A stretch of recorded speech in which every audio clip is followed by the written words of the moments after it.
Puwede ho ba muna nating at least, makuha po ang inyo pong kaisipan at pananaw po dito sa nangyari pong preliminary hearing sa kaso po ng dating Pangulo sa ICC noong pong Friday. Ano po ang mga importanteng mga points na dapat ho natin tandaan?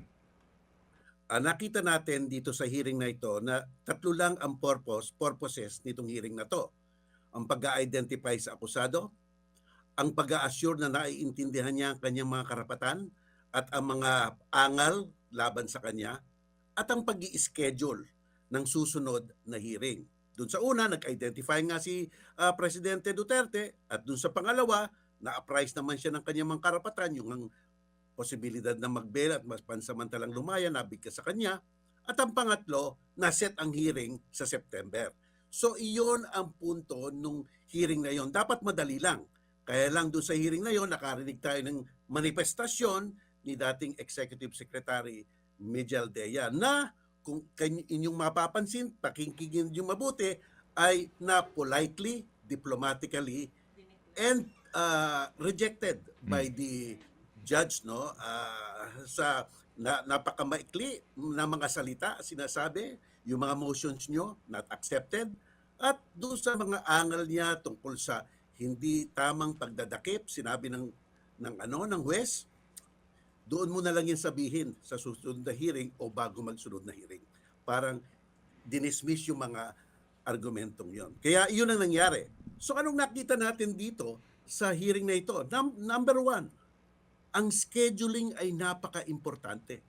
Dapat bago kayo mag-a-attend ng hearing, kung may angal kayo o may question kayo, dapat binentilate nyo na bago pa mag-hearing para sa takdang panahon na ginawa ng korte, tuloy-tuloy na. Kaya ang haba, di ba? From March to September, madaing mangyayari. Diyan na nila ihahain ang mga angal nila, pero tuloy na tuloy ang September na hearing niyan. At mapopostpone lang yan kung may lubhang, compelling reason para ito ay i-postpone. Yan ang nakita natin dyan. At saka nakita rin natin na stoic yung judge.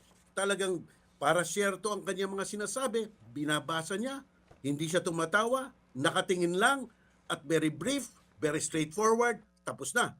Di ba? Ang bilis.